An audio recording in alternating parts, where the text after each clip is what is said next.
Bienvenidos a todos, qué gozo es verlos en la casa del Señor y es una alegría, ¿verdad? Tener un tiempo de oración, de alabanza a nuestro Rey. Vamos a hablar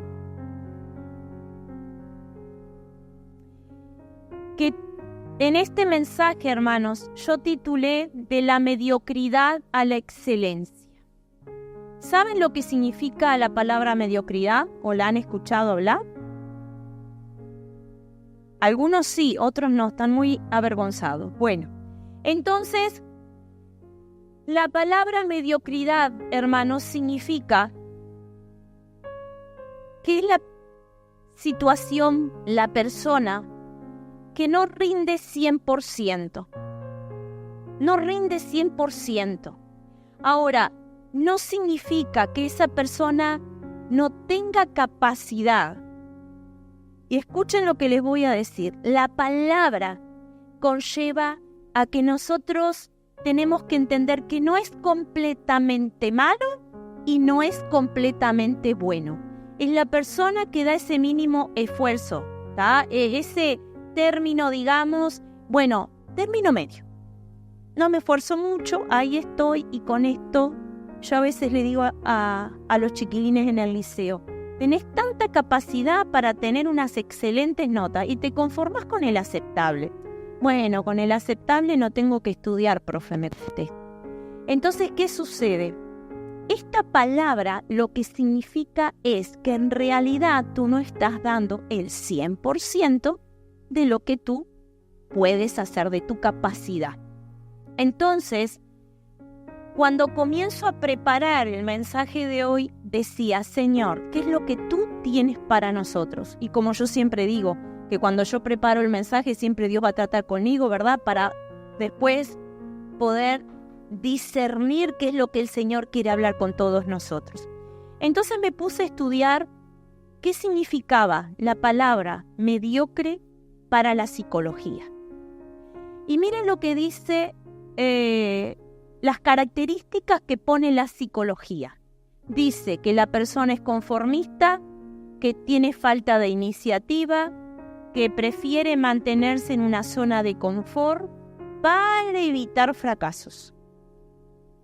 Vive en una rutina, ve lo que está mal, pero la deja pasar. Tiene falta de pasión e interés por lo que hace. Le da lo mismo ir a trabajar, le da lo mismo levantarse, le da lo mismo acostarse, le da lo mismo. Ahora, es una persona que tiene capacidad, pero ¿qué pasa? Se conformó con eso. Escuchen, los que tuvieron el domingo pasado, no es lo mismo. ¿Se acuerdan? Que hablábamos de qué la semana pasada. De la pereza y la pasividad. No tiene nada que ver. ¿Se acuerdan que decía que era como un pecado sutil que entra ahí? Acá no estamos hablando de eso. Acá estamos hablando de una situación que la persona vive. No estamos hablando ni de tema espiritual ni nada. Es algo que la persona, ay, bueno, ¿para qué me voy a forzar? ¿Para qué? Si con esto soluciono. Entonces, empiezo a investigar qué más decía la psicología. Entonces la psicología dice que la persona para salir de este problema, digamos, en realidad como no perjudica a nadie, la persona es muy difícil que llegue a tener una carrera, es muy difícil que la persona tenga compromisos de responsabilidad porque tiene miedo siempre al fracaso. No lo hago porque tengo miedo a tal cosa. O no lo hago por las dudas que me salga mal. Entonces voy a la Biblia y en la Biblia no dice la palabra mediocridad. Mediocre no lo habla la Biblia. Pero sí lo que dice la Biblia, y quiero ir, primero que nada vamos a ir al libro de Apocalipsis, capítulo 3. Voy a leer el versículo 15 y 16 y dice así. Yo conozco tus obras, que ni eres frío ni caliente. Ojalá fuese frío o caliente. pero por cuanto eres tibio y no frío ni caliente, te vomitaré de mi boca. Que el Señor nos guarde. Y ahora yo les quiero explicar por qué el Señor dice en su palabra que Él no quiere a tibios. Porque puntualmente acá se refiere a la iglesia de la Odisea. Esta iglesia, saben que económicamente estaba muy bien, pero era una iglesia que estaba complaciente, que estaba cómoda. Era una iglesia que todos, no está hablando de algunos, todos, se habían acostumbrado a hacer un trabajo en la obra como que bueno. Dijimos que lo mediocre, así nomás para salir del paso porque me comprometí. Y habían perdido la pasión por el servicio. La pasión por el servicio. Por eso el Señor les dice que prefiere vomitarlos porque están tibios. Escuchen lo que les voy a decir. La tibieza, ¿qué significa la palabra tibieza? Es falta de compromiso, falta de fervor, falta de pasión en lo que hacemos. ¿Y saben qué? Es indiferencia. ¿Cómo puede haber en una iglesia indiferencia? Porque el Señor ¿a qué nos mandó? ¿Cuál es el principio? ¿El amor o no? El amor. ¿Cómo puede haber indiferencia? ¿Cómo puede haber falta de compromiso, de pasión por las almas, por el necesitado? Y yo recordaba lo que ha sucedido acá en la iglesia y yo digo, gloria a Dios. Y le agradezco cada día al Señor. Porque cuando han habido hermanos con necesidad, no algunos, todos se han puesto a la brecha. Y les agradezco y los felicito, hermanos, porque a nadie les sobra. Pero el Dios bendice cuando ve que hay un pueblo que se une para sacar adelante a otro hermano. Porque hay amor, porque hay compromiso. Así que les agradezco a todos lo que han hecho puntualmente en todas las situaciones de la iglesia. Pero fíjense en lo que pasa acá. Cuando la iglesia, la Odisea, ya quedó tibia, el Señor les dice que los va a vomitar. ¿Y qué significa eso, hermanos? En este lenguaje, especialmente, expresa el disgusto que tiene el Señor. Está enojado, porque conociendo la palabra, porque estando bien económicamente, se quedaron ahí apacibles, descansando en su comodidad. Ahora, Él les advierte y les dice que contra toda tibieza, Él no los quiere. No los quiere. Prefiere que estén fríos, que estén apartados o que estén, ¿qué dice? Calientes, con fervor, con ganas. Ahora, ¿por qué hay una advertencia? ¿Qué es lo que Él está diciendo? Es lo que les dice que evalúen cómo se están comportando. No le dijo a una persona ni a dos, le dijo a toda la iglesia de la Odisea. Y les dice que busquen excelencia. Estar caliente es buscar excelencia. Pero para la gloria de Dios nosotros no estamos así. Pero quiero seguir. Ahora los voy a invitar a buscar en la palabra de Dios en el libro de Ageo. Vamos todos al libro de Ageo capítulo 1. Vamos a leer solamente el versículo 5 y 6.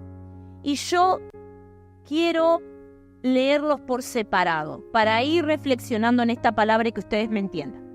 El Señor estaba diciendo que Él no quiere que seamos igual a la iglesia de la Odisea, ¿verdad?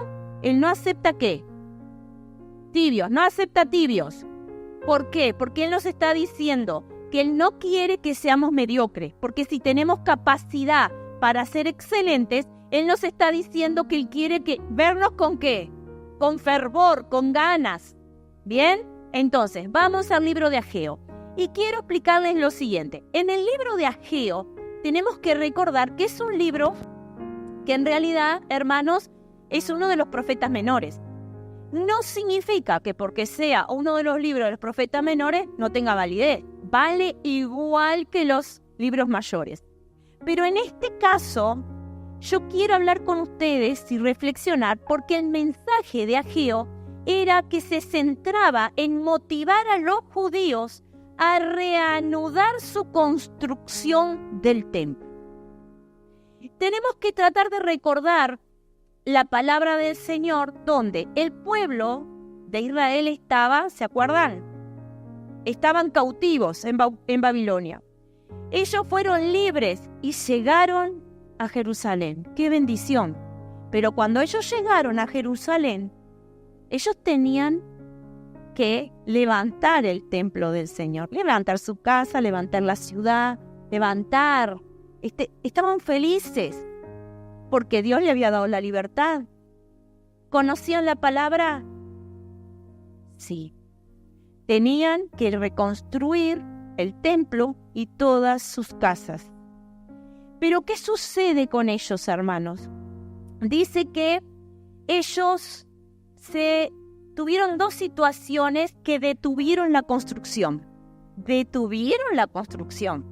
Uno de los motivos fue que hubo oposición de los pueblos vecinos. Escuchen, hubo oposición de los pueblos vecinos. Y el segundo motivo fue falta de motivación de los propios judíos.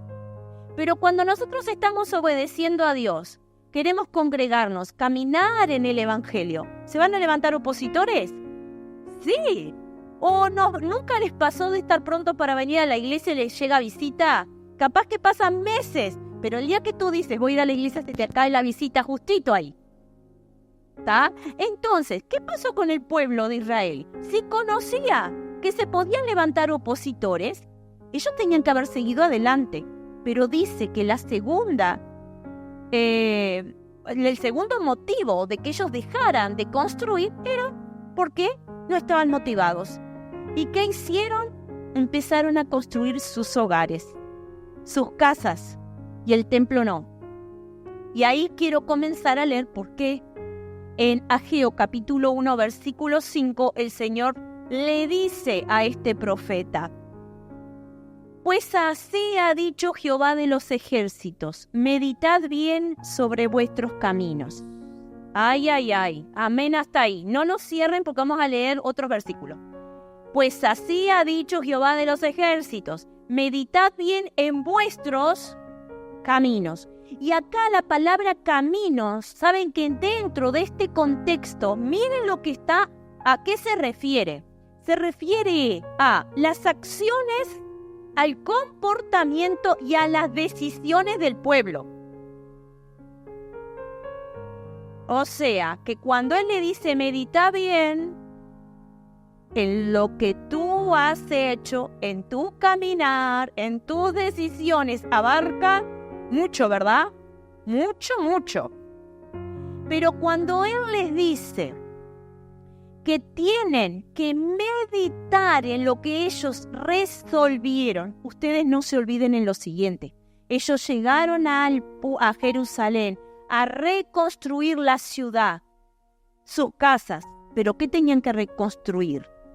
El templo. Y no lo hicieron. Su prioridad, el pueblo tomó una decisión que estaba errada. Entonces, ¿qué pasó con ellos, hermanos? Ellos giraron en su entorno. Mi casa, mi familia, mi necesidad, mi problema, mi esto, mi lo otro, y así. Escuchen lo que les quiero decir. Versículo 6. Sembráis mucho y recogéis poco. Coméis y no os saciáis. Bebéis y no quedáis satisfechos. Os vestís y no os calentáis. Y el que trabaja a jornal recibe su jornal en saco. Amén. Que Dios nos ayude. ¿Qué sucede acá, hermanos? El Señor viene a exhortarlos a que ellos reevalúen su prioridad. Se habían equivocado. ¿Qué pasó ahí? Pero quiero detenerme en lo que estaba pasando en este versículo, hermano. Hay 4 situaciones muy difíciles. Dice, coméis y no os saciáis. ¿Saben qué estaba diciendo? Que el pueblo tenía que comer, pero igual tenían hambre. Estaban insatisfechos. Dice, bebéis y no quedáis satisfechos. También tenían bebida, tenían abrigo. Pero ¿saben qué pasaba? Tenían todo y no tenían confort. Tenían todo para ser feliz, pero tenían un qué adentro, un vacío. Tenían un vacío, pero no fue por parte de Dios, hermano. Fue por desobediencia, por ser mediocres. Y no se olviden de lo que significa ser mediocres. Que es la persona que sabiendo lo que puede llegar a ser no lo hace. Y no es porque no tengas capacidad, no es porque yo no tenga capacidad, es porque resuelvo quedarme ahí sin esforzarme. Dijimos que suena como una palabra negativa, no seas mediocre, pero en realidad lo que está diciendo la palabra del Señor, que necesitas más porque tienes capacidad, necesitas luchar por ese 100%. Ahora, ¿qué sucede acá, hermanos? Ellos sabían lo que tenían que hacer. ¿Qué era? ¿Construir qué? El templo. Tenían comida, tenían bebida, tenían ropa. ¿Y saben qué sucedía? Estaban tan distraídos en a mí. Lo que a mí me falta, lo que yo necesito, lo que me parece a mí. Y estaban con un vacío interior porque lo que les faltaba era Dios. Ahora, ¿ellos sabían lo que tenían que hacer? ¿Y lo hicieron? No. ¿Por qué? Porque quedaron en su opinión, en lo que ellos consideraban que era lo correcto. ¿Qué estaban haciendo? Teniendo una vida negligente, porque tenían todo para ser feliz, pero por desobediencia se sentían vacíos, se sentían que no caminaban. El versículo 7 dice: así ha dicho Jehová de los ejércitos, meditad sobre vuestros caminos, hermanos. Otra vez vuelve a repetir lo mismo en el versículo 5 y ahora, así ha dicho Jehová, mediten en vuestros caminos. Ahora, ¿qué está diciendo nuevamente? Que la dificultad que el pueblo estaba teniendo era consecuencia de su mala decisión. Ahora, ¿qué pasó ahí? ¿Cómo yo puedo llevar una vida satisfactoria? ¿Cómo yo puedo lograr ser llena en mi alma, en mi corazón, en mi mente? ¿Cómo puedo ser llena cuando yo soy obediente a la palabra de Dios, aunque me duela? Porque la bendición de Dios, hermano, va a permanecer, te va a dar satisfacción, te va a dar paz. Y están vinculadas las dos cosas, están vinculadas en nuestras vidas. ¿Por qué? Porque si yo pongo la prioridad en Dios, Dios va a ordenar todo lo demás. Ageo fue un siervo utilizado por Dios para que le hablara al pueblo, para que ellos vieran su prioridad, para que se motivaran, para que entendieran que tenían que preocuparse por la construcción del templo. Tenían que preocuparse por la casa de Dios. Ahora escuchen lo que yo voy a decir. No es para que estemos 24 horas dentro de la iglesia. Hermano, yo fui obrera años. Empecé a ser obrera con 18, 19 años. Y en el interior, hermano, pasaba metida en la iglesia. Y cuando entendí, hermano, que yo tenía que tener una carrera, que tenía que trabajar para tener una carrera, tenía que estudiar, tenía que esforzarme. ¿Qué hizo el Señor? Empezó a bendecirme y oraba cada día para no ser mediocre, porque yo puedo servir a Dios y puedo tener una carrera. Es un balance, yo no puedo pasarme metido dentro de la iglesia, creyéndome, porque estoy dentro de la iglesia 24 horas, que soy mejor que otra persona y me voy a ganar el cielo. No, porque es por mi actitud. ¿Cómo está mi corazón? ¿Cómo estoy yo? ¿Cómo estoy yo? A mí me encantaría tener reuniones todos los días. Pero ¿qué ganamos, hermanos, tener reuniones todos los días si no hemos entendido que cada uno de los que estamos acá tenemos que tener esa comunión personal con el Señor? tenemos que tener esa comunión personal con el Señor. Yo tengo que tener ese tiempo personal en lo oculto de mi casa con el Señor para después poder venir los jueves y los domingos y compartir con ustedes la palabra. La vida, hermanos, vale y vale mucho. Pero yo para ganar victoria, para poder entender que mi vida tiene que ser de bendición, yo tengo que ser obediente a la palabra del Señor. El Señor me manda a cuidar a mi familia, ¿o no? Cuando yo les digo, hermano, no es pecado faltar a la iglesia, tienen que disfrutar un cumpleaños, vayan, porque es un domingo. ¿O no lo he dicho? O si tienen que salir, porque ¿cómo yo voy a demostrar que amo a mi familia si me paso metido en la iglesia y cuando me dicen de ir a una actividad, no puedo? Y lo hemos enseñado que eso no está bien, porque donde yo voy ¿con quién? Con el Señor. Entonces yo, así como me comporto acá, me tengo que comportar en mi trabajo, me tengo que comportar en mi casa. Entonces Ageo lo que les estaba diciendo al pueblo era, reconstruyan, hagan el templo, ya tienen su casa, tienen toda la familia organizada, ya están todos juntos. Empiecen a construir la iglesia, empiecen a preocuparse. Y yo quiero, hermanos, que ustedes entiendan que la reconstrucción de este templo no era solo un proyecto. Escuchen algo fundamental en esto. La reconstrucción del templo no era solo un proyecto de construcción. El Señor los estaba probando, era una señal. ¿Qué prioridad y devoción tenía el pueblo? ¿Qué lugar ocupaba el Señor? Muchas veces de las pruebas que nosotros vivimos, no es porque el Señor no nos ame, el Señor nos ama, pero Él lo permite para ver qué decisiones tomamos nosotros.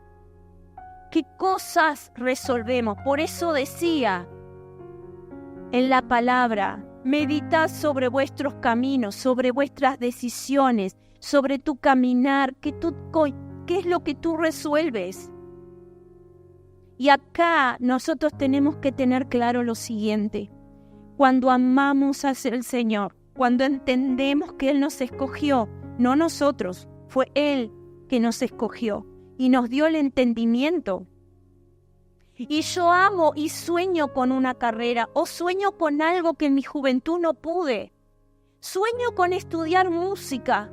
¿Por qué no lo hacen? Porque tengo 40, 50, 60, 70. Gloria a Dios, porque ganaste años de experiencia, pero puedes empezar a estudiar. Puedes comenzar. ¿Por qué no? Si te estás poniendo tú la excusa de que no puedes. Y ahí vamos caminando, hermanos, y pensando en nuestra vida, va pasando sin entender que Él quiere que tú seas feliz.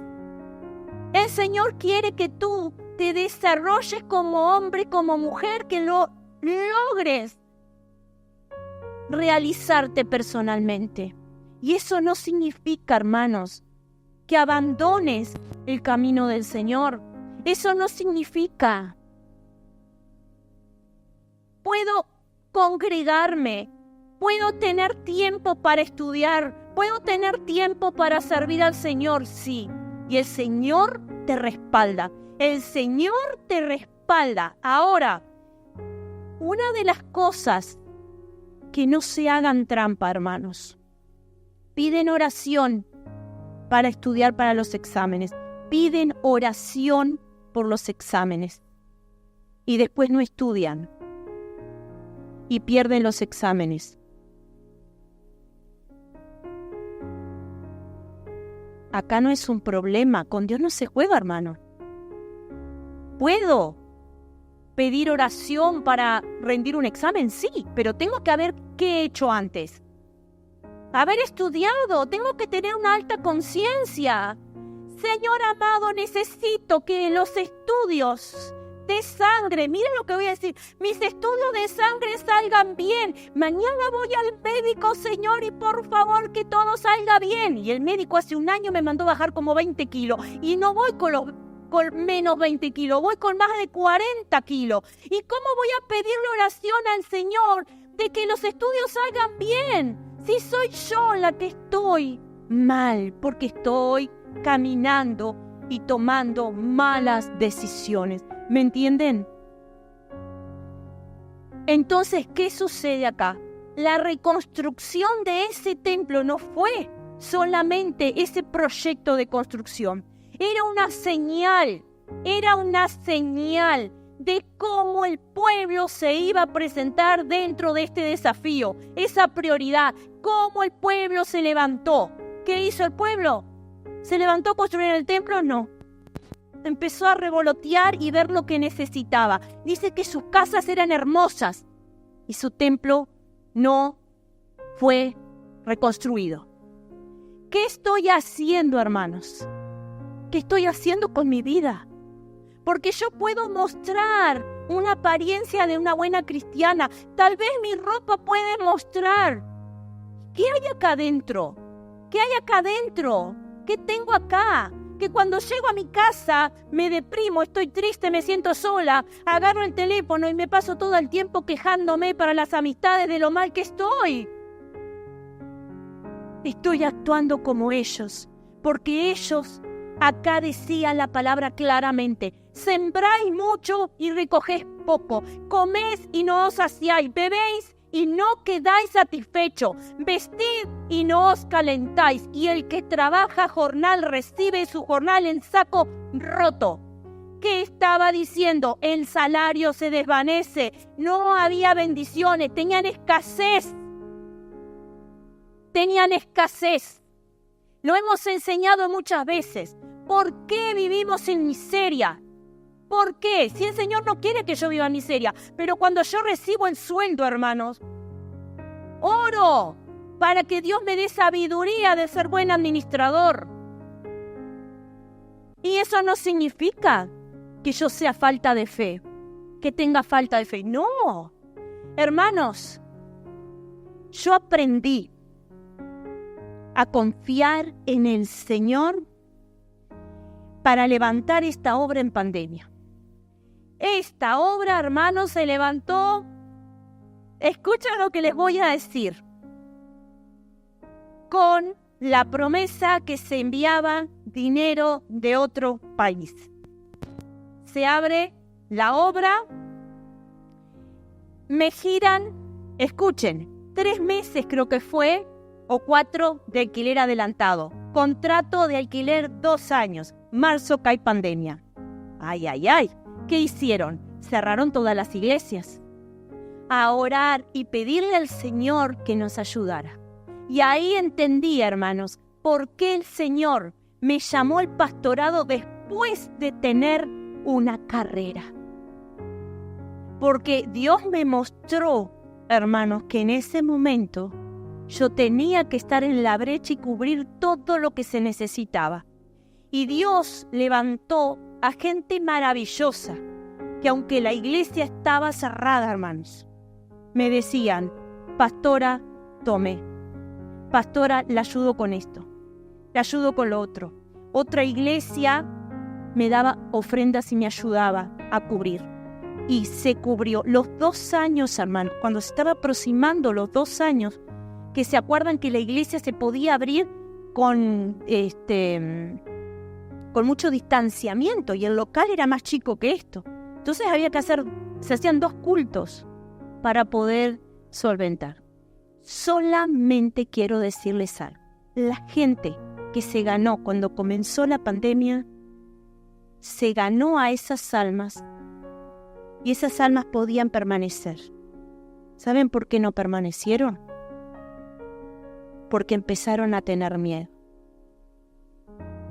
Se hacía seguimiento, pero el problema, hermanos, era que la persona empezó a tener pánico, y pusieron varios de ellos la confianza en pastillas, en remedios, y muy tristemente gente que hoy no está porque partió con el Señor, y otros realmente hoy muy triste la situación. ¿Qué pasó ahí?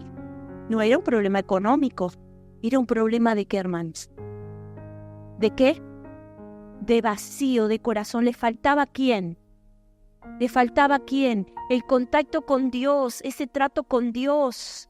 Pero no nos podíamos congregar, entonces necesitaban. Y aunque llamábamos y orábamos y empezamos con el tema del Zoom, hermano, la gente empezó a deprimirse y a tener situaciones muy difíciles.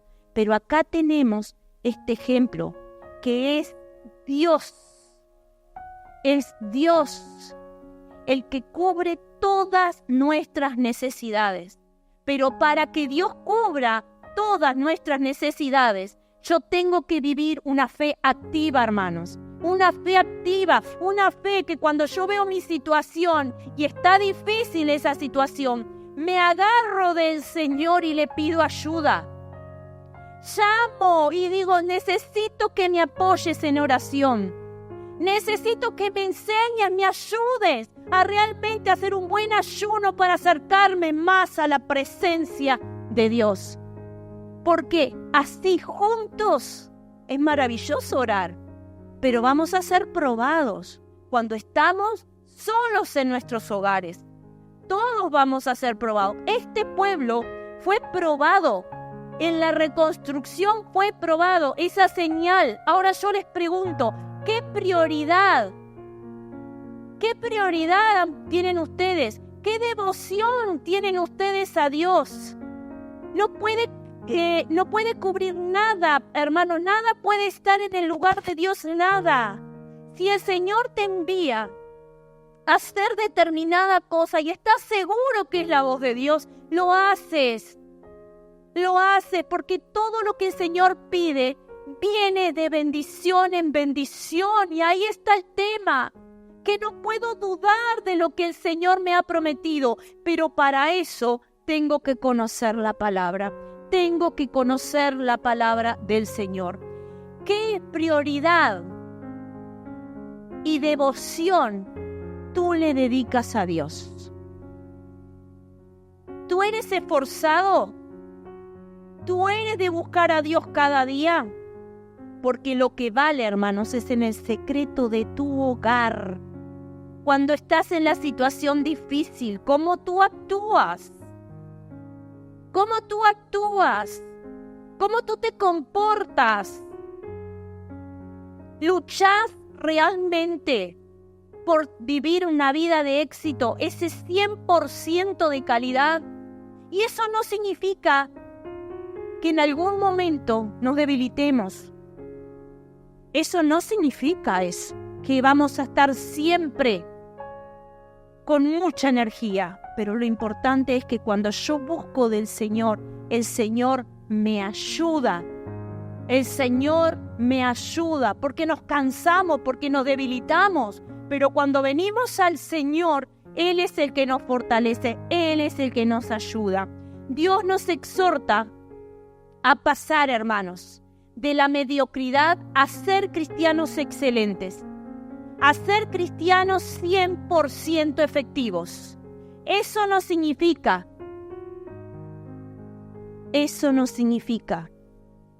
que no hemos fallado al Señor.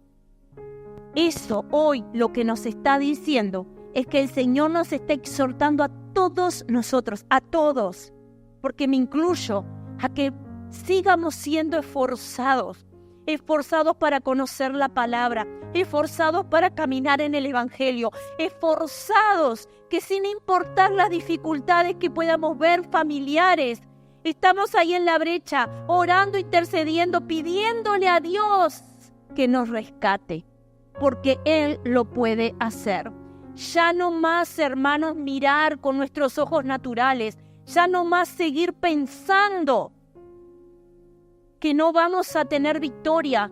Sí, podemos hacerlo, pero nosotros tenemos que dejar de ser conformistas, dejar, hermanos, de estar en una zona de confort y ponernos en la brecha para ganar la victoria. No podemos, hermanos, conformarnos con el que no podemos, si podemos. No podemos, hermanos, quedarnos como pasó con el pueblo cuando había oposición de los pueblos vecinos. La oposición que tengas, tal vez no, pero si tienes una oposición y es de tu propia vida, de tu interior, se lucha orando y clamándole a Dios.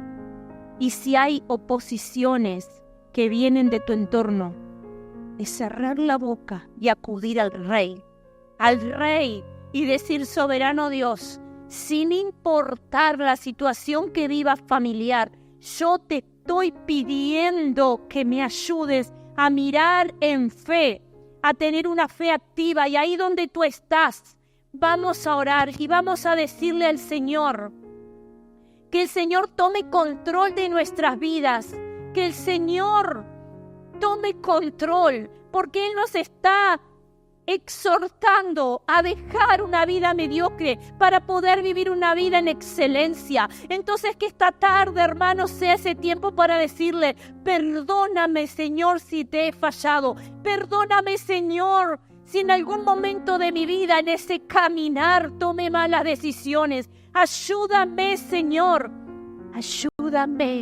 Ayúdame, Señor, que quiero estar siempre ante tu presencia en obediencia. Ahí donde tú estás, háblale al Señor, porque Él es el que conoce hasta lo más profundo de tu corazón. Si es un tema de oposición familiar, dile al Señor: tú eres mi mejor Rey, tú puedes ayudarme a ganar esa batalla. Y si es una lucha con tu interior, hoy dile al Señor: yo no puedo, Señor, con mis debilidades si tú no me ayudas. Yo no puedo con mis debilidades si tú no estás delante mío. Limpia mi corazón, mi mente. Quita todo aquello que hace que me detenga en el camino. Que esto sea un tema de decirle: Señor, yo no quiero ser mediocre. Yo no quiero quedarme en el camino solamente dando el 50%. Yo te pido por todos los que están aquí, Señor, porque tú conoces sus corazones. Tú conoces sus anhelos. Hermanas, hermanos, dejen de mirar la edad. Pónganse a estudiar si tienen ganas. Si quisieron hacer una carrera, lo hacen. Si quieren estudiar música, lo hacen. Lo que tú añorabas, puedes hacerlo. El Señor nos dice en su palabra: ya no más mediocridad, busca la excelencia. Y con el Señor todo se puede. Con el Señor todo se puede. Con el Señor todo se puede. Con el Señor. No importa lo que hayan dicho. Lo importante es lo que Dios dice. Y con el Señor habrá bendiciones. Con el Señor habrán victorias. Con el Señor vas a alimentarte y vas a saciarte. Con el Señor tendrás el abrigo y no pasarás frío. Con el Señor, tu dinero, el dinero de tu trabajo va a rendir, hermanos. Pero hay que ser obedientes a Dios. Hay que ser obedientes a Dios.